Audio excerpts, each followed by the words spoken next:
Sir మా చిన్నప్పుడు ఏదైనా దెబ్బ తగిలిందనుకో లేదంటే ముళ్ళు గుచ్చుకున్నా ఏదైనా కుచ్చుకున్నప్పుడు వెంటనే జిల్లేడు పాలు తీసుకొని వచ్చి పెట్టేసేవాళ్ళు. ముళ్ళు గుచ్చుకున్నప్పుడు అది ముళ్ళు కూడా ఆటోమేటిక్ ముళ్ళు గుచ్చుకున్నప్పుడు అయితే అది వచ్చేస్తూ ఉంటది పైకి, అదంతా కదే వచ్చేయడం ఇట్లా అంటే చాలా వచ్చేస్తూ ఉంటుంది. అంత పవర్ఫుల్ అసలు జిల్లేడు అనేది. చాలా జిల్లేడులో చాలా పవర్ ఉంటుందమ్మా. అందులో తెల్ల జిల్లేడమ్మా ఇప్పుడు మనం ఉన్నది. ఇది జిల్లేడులో మళ్ళీ పసుపచ్చ ఉంటాయి, లైట్ గా, అంటే పసుపచ్చ అంటే పూర్తిగా కాదు, ఈ ప్యూర్ వైట్ అమ్మా. పింక్ కలర్ ఉంటాయి, ఒక 3-4 రకాలు ఉంటాయి అమ్మా జిల్లేడులో. అందులో ఈ తెల్లది బాగా వాడతారమ్మా. ఇది శివుడికి కూడా ప్రీతిపాత్రమైంది అంటారు.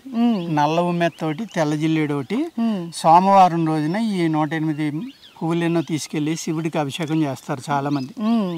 శివుడికి కూడా ప్రీతిపాత్రం అయిందమ్మా. వినాయక చవితి రోజు కూడా ఈ జిల్లేడు మాలగా కుట్టి వినాయకుడికి వేస్తారు. శివుడికి ప్రీతిపాత్రం అయింది అంటే ఏంటమ్మా దాని అర్థం? శివుడు ఎవరు?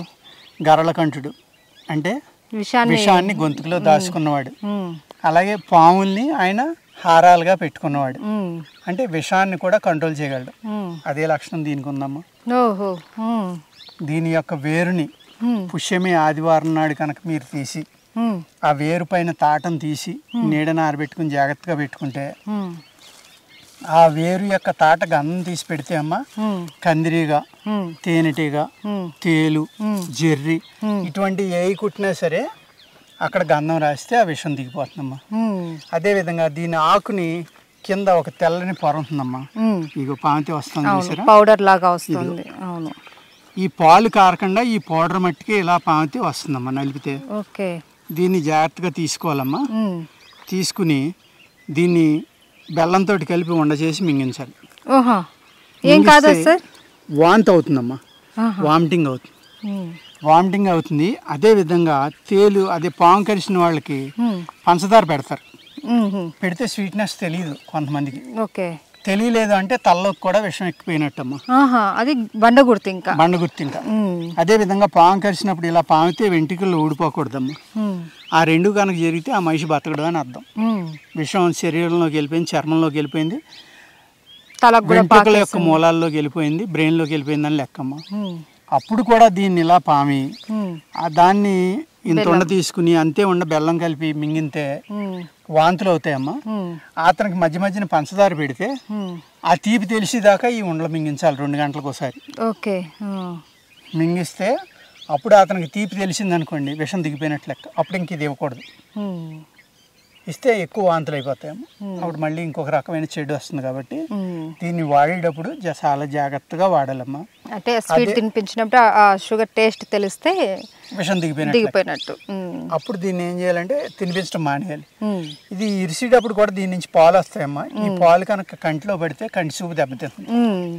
అందుకు దీన్ని తవ్వేటప్పుడు కానీ తీసేటప్పుడు కానీ, మేకలు చూసారా జిల్లేడాకు తింటాం ఎప్పుడైనా? తినలేదు. చాలా చిత్రంగా తింటాయి, చాలా చిత్రంగా తింటాయి. ఇలా పట్టుకుని ఇలా తెంపుతుంది మేక. సో ఇప్పుడు ఇక్కడ దీనికి పాలు అంతా ఎన్ని పాలు వస్తున్నాయి చూడండి. సో ఇక్కడ వస్తున్నాయి, ఇలా తెంపుతుందమ్మా పైకి. సో పాలన్నీ అక్కడే ఉండిపోతాయి. అది పైకి వెళ్ళి కింద పడటం వల్ల ఈ ఆకు ఇలా ఈ యాక్షన్ రావడం వల్ల అలా కింద పడిపోతుంది, దాని మీద పడదు. మీరు అబ్జర్వ్ చేయండి, మేక జిల్లేడు చెట్టు తిన్నప్పుడు ఇలా పట్టుకుని ఇలా పైకి తెంపుతుంది. మళ్ళీ రేపొద్దున ఈ ఆకుని మళ్ళీ అక్కడ పట్టుకుని తెంపుతుంది. ఈ ఆకు అంతా ఒక రోజు తింది, మళ్ళీ కొరికితే మీద పాలు పడతాయని ఇక్కడ కొరుకుతుంది. అలాగే మనం ప్రకృతిలో ప్రతిదాన్ని అబ్జర్వ్ చేస్తూ ఉంటే ప్రకృతి నుంచి అనేక పాఠాలు మనం నేర్చుకోవచ్చమ్మా. అందుకు మీకు ఒక ఉదాహరణగా మేక ఎలా తింటుందని చెప్తున్నా. అదేవిధంగా ఈ పువ్వులు ఉన్నాయి కదమ్మా, ఈ పువ్వులను కోసుకోవాలి. కోసుకుని వీటిని మిక్సీలో వేసి పేస్ట్ చేసుకోవాలమ్మా. లేదు కలవంలో వేసి మెత్తగా నూరుకోవాలి. ఇది ఎంత అయితే తూకం ఉందో అంతే తూకంతో మీరు మిరియాల పొడిని కలుపుకొని బాగా నూరి దీన్ని మాత్ర కట్టుకోవాలమ్మా. ఇది దగ్గుల మీద, సైనస్ మీద, నాజల్ ఎలర్జీల మీద అద్భుతంగా పనిచేస్తుందమ్మా. బఠానీ సైజు మాత్ర కట్టుకోవాలి, ఉదయం ఒకటి సాయంత్రం ఒకటి. ఎంత అద్భుతంగా పనిచేస్తుంది అంటే నాజల్ ఎలర్జీల మీద ఒక మిరకిల్ మెడిసిన్ అమ్మ ఇది. అదేవిధంగా ఈ మొగ్గలు ఉన్నాయి చూడండి, దీనికి పువ్వు కాదు ఇది మొగ్గ. ఈ మొగ్గను తీసుకోండి, ఇక్కడ ఇలా అంటే ఇది ఎడుతుందమ్మా పక్కకి. ఇగో దీని లోపల ఒక ఇది ఎడదీస్తే ఇడిసేస్తుంది కదమ్మా, దీని లోపల ఒక లవంగ మొగ్గ పెట్టాలమ్మా. ప్రతి పువ్వుకి ఒక లవంగ మొగ్గ పెట్టి దీన్ని ఇవన్నీ కలిపి ఒక కుండలో పెట్టి వారం రోజులు వదిలేయాలమ్మా. ఓకే. వారం రోజుల తర్వాత అవన్నీ తీసుకుని నూరి సేమ్ అంతే మాత్ర కట్టుకుని ఇచ్చినా కూడా అదే విధంగా ఇది ఉపయోగపడుతుంది. ఓకే. నాజల్ ఎలర్జీలు కానీ మామూలు ఎలర్జీస్ వల్ల ఇంకెప్పుడు ముక్కులు కారుతూ ఉంటాం, లేకపోతే తుమ్ములు వస్తాం, దగ్గులు రావడం, గొంతుకు నొస, అన్ని రకాలు, ఈవెన్ సైనస్ మీద కూడా కొంత పని చేస్తుందమ్మా ఇది. అదే మాత్రం. అందుకు ఈ మొగ్గని అలా వాడుకోవచ్చమ్మా, పువ్వుని ఒకలాగా వాడుకోవచ్చు. పువ్వు అయితే మిరియాలు, మొగ్గ అయితే లవంగం.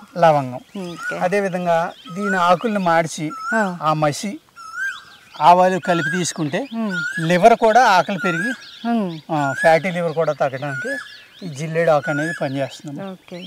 సో జిల్లేడు పాలు దేనికన్నా యూజ్ చేస్తారా? జిల్లేడు పాలు ఆకలి పెరుగుతుంది కానమ్మా, ఇది నోరు పుండాడుతుంది. ఓకే. అందుకు పాలు వాడకూడదమ్మా. పాలు ఏంటంటే ఇంటెస్టైన్స్లోకి వెళ్తే అల్సర్స్ ఉంటే ప్రమాదం అనమాట. అందుకు జిల్లేడు పాలు కంటిలో పడకూడదు, మనం తినకూడదు. సో దాన్ని అవాయిడ్ చేయడం బెటర్. ఓకే.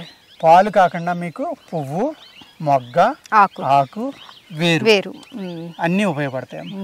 అదేవిధంగా మానుపసుపు, జిల్లేడు వేరు, గోరోజనం అని ఉంటుందమ్మా. ఆవు యొక్క గాల్ బ్లాడర్లో ఉన్న స్టోన్స్, అది తులం 1,50,000 50,000 నుంచి 1,50,000 తులం. ఓకే. ఈ మూడు కలిపి కనుక మనం ఒక చిన్న కణికిల కింద చేసుకుని ఆ కణికిలతోటి కనుక మీరు బొట్టు పెట్టుకుంటే మీరు ఎక్కడికి వెళ్ళినా ఎవ్వరూ మీ మీద కోప్పడరు. ఓకే.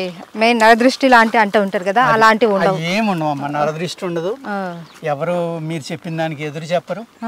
అద్భుతమైన శక్తి ఉందమ్మా అది. నేను ఎన్నోసార్లు దాన్ని ఇక్కడ లోకల్ పీపుల్కి ఏ ప్రాబ్లమ్స్ ఉన్నాయంటే భార్యాభర్తలు దెబ్బలాడుకోవడం, ఇటువంటి వాళ్ళకి ఇస్తే ఇద్దరు బొట్టు పెట్టుకుంటే ఇద్దరు ఒకళ్ళ మాట ఒకళ్ళు మాట్లాడు కలిసమ్మా, వాళ్ళిద్దరూ మళ్ళీ కాపురం చేసుకుని హ్యాపీగా కలిసిపోయినవి కూడా ఉన్నాయి. సో అంత మహత్యం గలదు జిల్లేడు వేరు. ఓన్లీ పుష్యమే ఆదివారం చేసినప్పుడే పనిచేస్తున్నాము. ఎందుకు సార్ పర్టికులర్ గా మీరు ఒక్క డేట్ అంటే పుష్యమి అదే రోజు మీరు ఇంతకు ముందు కూడా చెప్పారు చాలా వీడియోస్ లో, మనం ఏదైనా మంచి ఔషధ గుణాలు రావాలంటే పర్టికులర్ గా ఆ రోజున మాత్రమే మనం వాటిని కలెక్ట్ చేయాలి అనేసి అంటున్నారు. ఎందుకు సార్ అలా? అంటే మన యూనివర్సల్ మ్యాగ్నెటిక్ ఫీల్డ్స్ ఏ అయితే ఉన్నాయో, కాస్మిక్ ఎనర్జీ అంటాం కదమ్మా, ఆ కాస్మిక్ ఎనర్జీ యొక్క ప్రభావం ఆ చెట్టు మీద పడి ఆ చెట్టు ఆ ఎనర్జీని అబ్జర్వ్ చేసుకుని 100% మూలికా లక్షణాలు అనేవి 100% ఉంటాయమ్మా రోజు. అందుకోసమే ఆదివారం పుష్యమే నక్షత్రం అని చెప్పిందమ్మా. ఎందుకంటే అంత ఎక్కడో ఉన్న గ్రహాలు ఇంత ప్రభావం ఉందా అని మీరు అడగొచ్చు. సముద్రాన్ని మీరు ఎప్పుడైనా అబ్జర్వ్ చేశారో లేదో, సముద్రానికి ఎబ్ అండ్ టై అంటారమ్మా, పాటు అంటారు. 6 గంటల ముందరకు వస్తుంది, 6 గంటల వెనక్కి వెళ్తుందమ్మా. మళ్ళీ అదే విధంగా రాత్రి మళ్ళీ 6 గంటల ముందరకు వచ్చి 6 గంటల వెనక్కి వెళ్తుంది. అది చంద్రుడి యొక్క చంద్రోదయము, చంద్రుడి యొక్క అస్తమయం, చంద్రుని యొక్క ఏదైతే చంద్రుడు తిరుగుతూ ఉన్నాడో ఆ ప్రభావం అనేది సముద్రం మీద అద్భుతంగా పడుతుందమ్మా. రాత్రులు చంద్రుడి యొక్కది, పగలు సూర్యుడిది. అందుచేత అంత మహాసముద్రం, భూమి మీద 70% నీళ్ళే సముద్రమే అంటారు, 75. అటువంటి సముద్రాన్నే ఆ యొక్క మ్యాగ్నెటిక్ ఫీల్డ్స్ ముందరకి వెనక్కి నడిపినప్పుడు మనం ఎంతమ్మా, అంతే ఈ చెట్లు ఎంత. అందుకు వాటి ప్రభావం అనేది వృక్షాల మీద, చెట్ల మీద పడుతుంది. కాబట్టి ఆ ప్రభావాన్ని అవి తీసుకున్న రోజునే మనం వాటిని తీసుకుంటే అప్పుడు ప్రభావం అనేది మనకి అద్భుతంగా పనిచేస్తుందమ్మా. అదే విధంగా సూర్యుని యొక్క వృక్షాలు, చంద్రుని యొక్క వృక్షాలు కూడా ఉంటాయి. అలా డిఫరెంట్ ఉంటాయి. సూర్యశక్తిని తీసుకునే వృక్షాలు కొన్ని ఉంటాయి, చంద్రశక్తిని తీసుకునే వృక్షాలు ఉంటాయమ్మా. అదే విధంగా వృక్షంలో ఉన్న బలాన్ని సూర్యుడు తీసేసుకుని ఉంటాయి, కొన్ని చంద్రుడు తీసేసుకుని ఉంటాయి. అందుకేంటంటే ఆ చంద్రుని యొక్క వృక్షాలని సూర్యరశ్మిలో ఎండబెట్టకూడదు, దాని బలం అంతా సూర్యుడు తీసేసుకుంటాడు. సూర్యుని యొక్క వృక్షాలు చంద్రునిలో రాత్రిపూట పెడితే చంద్రుడు తీసేసుకుంటాడు. ఇది ఒక మిరకిల్ సైన్స్ అమ్మాయి, ఒక అద్భుతం అమ్మాయి. అందుకనే అది చదవటం మొదలెట్టి ఇంట్రెస్ట్ ఉన్నవాళ్ళు ఇది చదవటం మొదలు పెడితే ఇంకా దాన్ని వదలలేరమ్మా. ఈ ఆయుర్వేదం అనేదాన్ని అంత అద్భుతమైన శాస్త్రం ఈ ఆయుర్వేద శాస్త్రం అమ్మా. ఓకే, అది thank you so much sir. నమస్తే అమ్మా.